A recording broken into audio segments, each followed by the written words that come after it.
90 साल गुजरने के बाद भी गंगापुर गांव में कई तब्दीलियां आईं, मगर ये अनोखी सवारी ताहाल रवां दवां है। गांव के बस्ती हिस्से में इस घोड़ा ट्रेन का अड्डा मौजूद है। बचियाना जाने वाले मुसाफिर इस अड्डे पर खड़ी ट्रॉली में आकर बैठते हैं।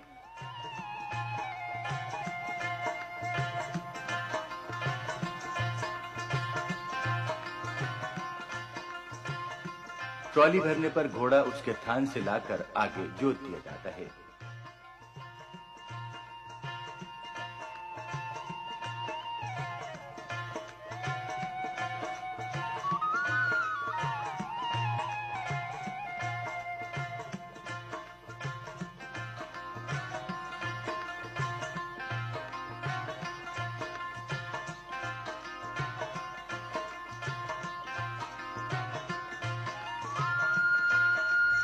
मुसाफिरों से किराया वसूल किया जाता है और फिर ये गाड़ी गाड़ीबान के इशारे पर चलना शुरू हो जाती है।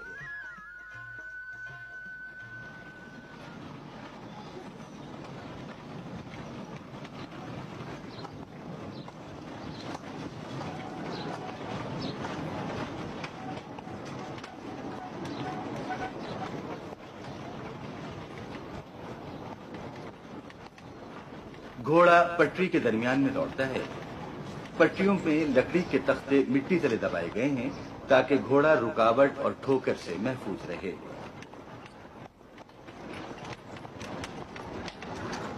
जहां मुनासिब हो, मुसाफिर रेलगाड़ी की तरह इमरजेंसी लीवर खींचकर घोड़ा ट्रेन को रोक सकते हैं।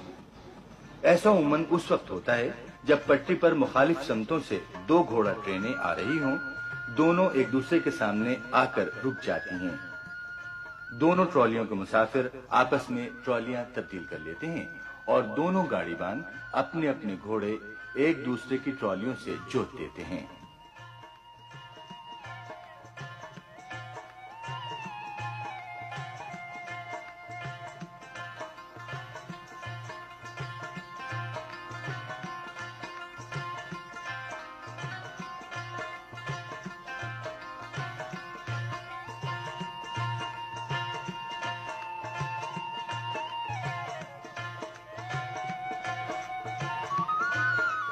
ये मरहला बड़े नज़्म-ओ-ज़ब्त और आसान तरीके से अंजाम पाता है और दोनों ट्रॉलियां अपनी अपनी मंजिलों को रवाना हो जाती हैं।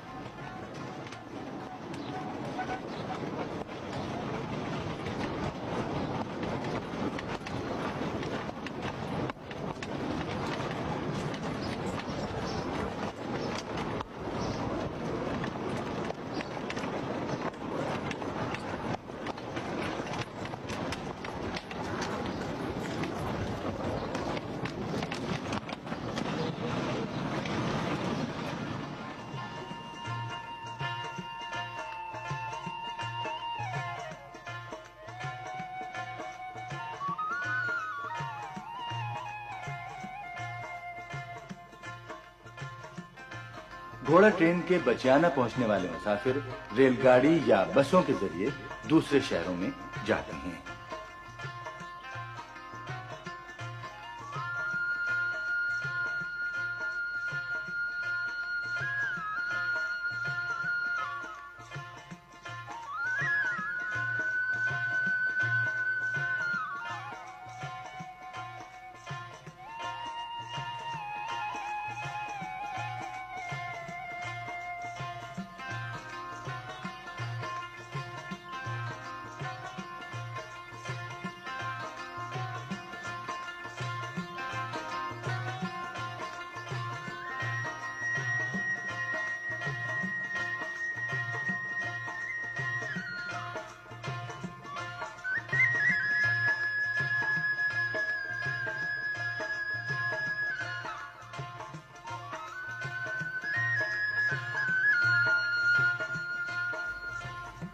मकामी लोगों में इस अनोखी सवारी के कयाम की दो रिवायात आम हैं।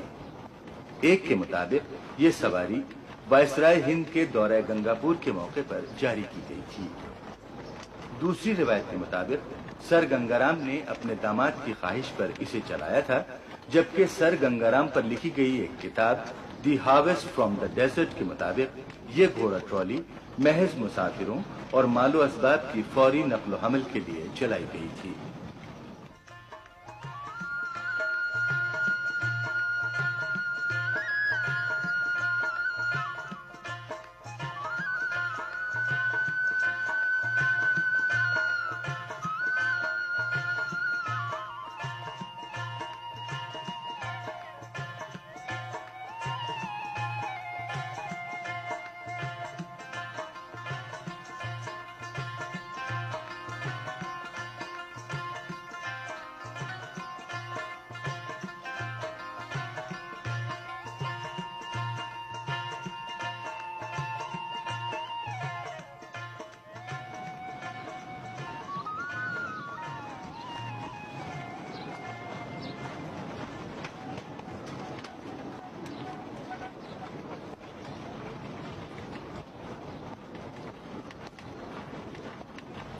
इस सवारी के अलावा गंगापुर के खेतों को सैराब करने वाला इंजन पंप अब भी चल रहा है, लेकिन अब यह पंप भाप की बजाय बिजली से चलता है। इस पंप के अखराजात गंगापुर टाउन कमेटी घोड़ा ट्रेन के सालाना ठेके से हासिल होने वाली आमदनी से पूरा करती है। इस तरह ये दिलचस्प और अनोखी सवारी न सिर्फ मुसाफिरों और सामान के लाने ले जाने में मुआविन है, बल्कि ये मकामी ज़राई तरक्की में भी अहम किरदार अदा कर रही है।